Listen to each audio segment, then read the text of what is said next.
Hello friends, आप सभी लोगों को हमारे यूट्यूब चैनल पर स्वागत है। फ्रेंड्स, आप सबों के बीच आज बीएड फर्स्ट ईयर का क्वेश्चन राष्ट्रीय पाठ्यचर्या की रूपरेखा या एनसीएफ 2005 के बारे में डिस्कशन करने वाले हैं। पाटलिपुत्रा यूनिवर्सिटी से हो या बाबा साहब भीमराव अम्बेडकर यूनिवर्सिटी से, मगध यूनिवर्सिटी से, सभी यूनिवर्सिटी के लिए इम्पोर्टेंट है। साथ ही साथ आने वाले सीटेट एग्जाम के लिए भी बहुत महत्वपूर्ण क्वेश्चन है। देखिए क्या है, राष्ट्रीय पाठ्यचर्या की रूपरेखा आपको 10 नंबर का ये क्वेश्चन पूछता है या किसी किसी यूनिवर्सिटी में 5 नंबर का पूछता है। जिस अकॉर्डिंग आपको क्वेश्चन ये पूछेगा उसी के अकॉर्डिंग आपको ये आंसर देना होता है। देखिए क्वेश्चन क्या है, एनसीएफ 2005 के प्रमुख दिशा निर्देश का सिद्धांत क्या है, इसको बताना है।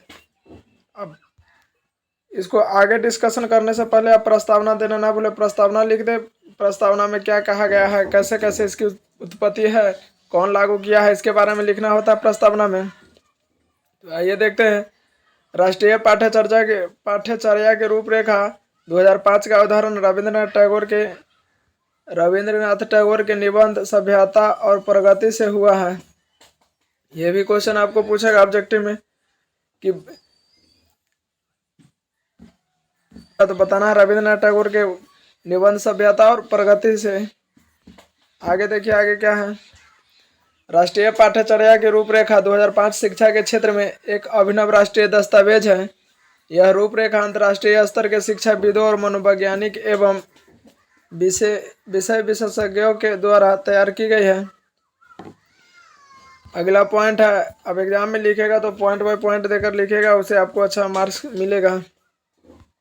अगला पॉइंट आपका है राष्ट्रीय पाठ्यचर्या की रूपरेखा।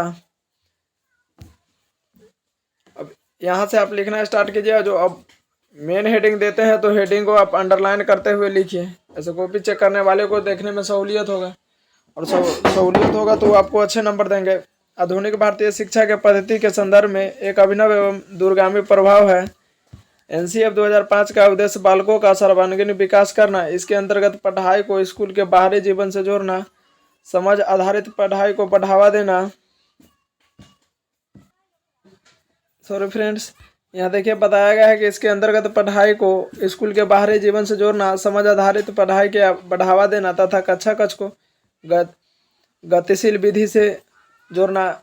इसमें बताया गया है एनसीएफ 2005 में स्कूल के साथ साथ बच्चों को बाहरी वातावरण से भी जोड़ना आवश्यक है।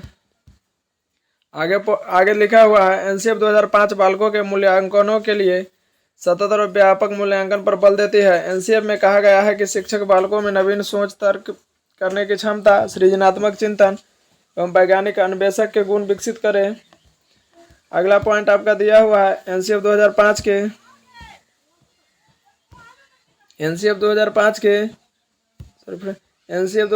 के 5 आधारभूत सिद्धांत लिखना अति आवश्यक होता है। यह आपके सीटेट के लिए भी इम्पोर्टेंट है, तो आप ऐसे पढ़िए कि सीटेट के लिए भी आपका तैयारी होते चले जाए। ज्ञान को स्कूल के बाहरी जीवन से जोड़ना पहला सिद्धांत है। सेकेंड नंबर है परीक्षा को अपेक्षाकृत अधिक लचीला बनाना और कक्षा को गतिविधियों से जोड़ना। 3 नंबर है प्रजातांत्रिक राज व्यवस्था का विकास छात्रों में करना। 4 नंबर प्रजातांत्रिक कहने का तो मतलब फ्रेंड्स के स्टूडेंट को जो भी प्रॉब्लम होगा खोलकर क्लास में बोले। 4 नंबर है यह सुनिश्चित करना कि पढ़ाई रटन प्रणाली पर आधारित ना हो। ये मोस्ट इम्पोर्टेंट है। इस सीटेट के लिए भी ये जो टैग वर्ड या नेगेटिव वर्ड इसमें पढ़िएगा, ये नेगेटिव वर्ड है, इसको लागू नहीं करना होता है। यहाँ बताया गया है कि यह सुनिश्चित करना ही पढ़ाई रटन प्रणाली पर आधारित न हो, यानी कि उसको रटन से मुक्त किया जाए। जो उसको समझ है, समझ पर आधारित होना चाहिए बच्चों का पढ़ाई लिखाई। 5 नंबर पॉइंट है पाठ्यचर्या का विकास इस प्रकार हो कि बालकों को सर्वांगीण विकास का अवसर उपलब्ध कराए। चौथा नंबर पॉइंट देखिए हेडिंग का, संस्कृति संरक्षण का सिद्धांत। हम जानते हैं कि भारतीय संस्कृति विश्व में सबसे सर्वाधिक श्रेष्ठ संस्कृति है। भारतीय संस्कृति के मूल तत्व मानवता, नैतिकता, सामाजिकता, आदर्शवादिता एवं साम्यवादिता आदि को पाठ्यक्रम की विषय वस्तु में महत्वपूर्ण सम्मान दिया गया है। रुचि का सिद्धांत।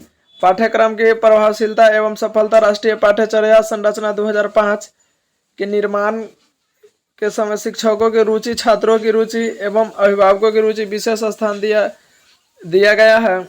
अगला पॉइंट है संतुलित विकास का सिद्धांत।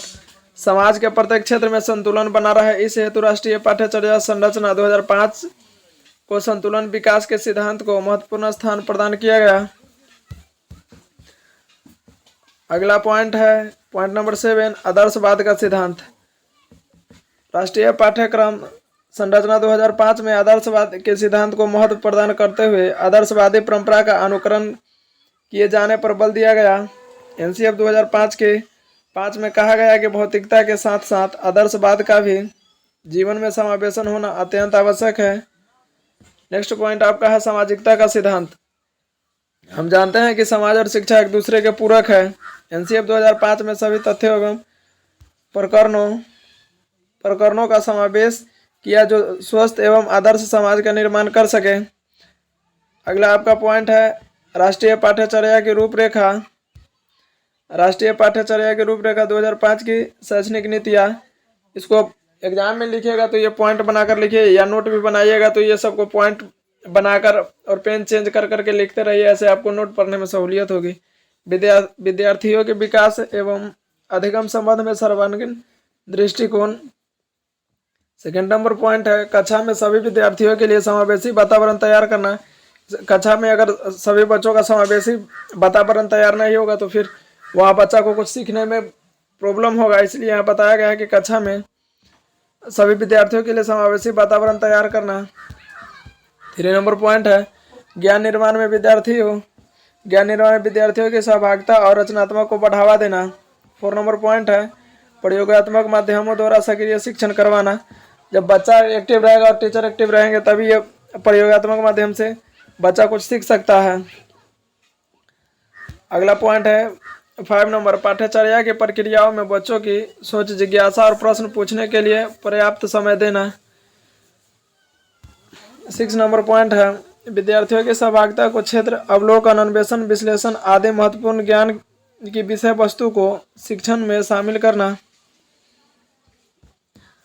नेक्स्ट पॉइंट है अस्थायीकरण ज्ञान एवं बच्चों के अनुभव को पाठ्य पुस्तकों में शामिल करना। अब भाषा शिक्षण के संदर्भ में इसका क्या विशेषता है ये देखिए।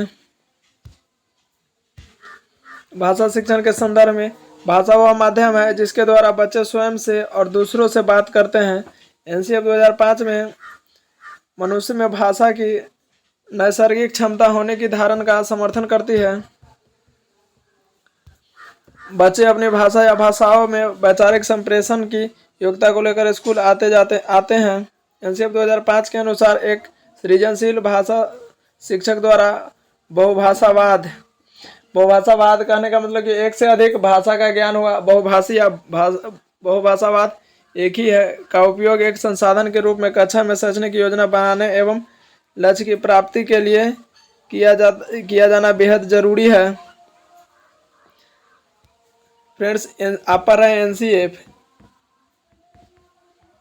ये आपको बीएड पार्ट 1 में एग्जाम दीजिएगा तो इसमें आपको इसका फुल फॉर्म पूछता है कि एनसीएफ का फुल फॉर्म क्या होता है। तो फ्रेंड्स इसका फुल फॉर्म होता है नेशनल करिकुलम फ्रेमवर्क। इसका फुल फॉर्म हुआ नेशनल करिकुलम फ्रेमवर्क। आगे अब इसका निष्कर्ष दिया गया है एनसीएफ का। इसका फाइनली निष्कर्ष निकल कर आया क्या। उपरोक्त विवरण में यह स्पष्ट होता है कि वर्तमान समय के बालक के सर्वांगीण विकास के लिए पाठ्यक्रम का निर्माण एनसीएफ के अनुसार ही होनी चाहिए। यह बताया गया है कि उपरोक्त विवरण में यह स्पष्ट होता है कि वर्तमान समय जो भी तत्काल समय चल रहा है बालक का सर्वांगीण विकास के लिए एनसीएफ के ही अनुसार होना चाहिए, तभी बालक विकास कर सकता है। फ्रेंड्स आज का क्लास यहीं समाप्त होता है।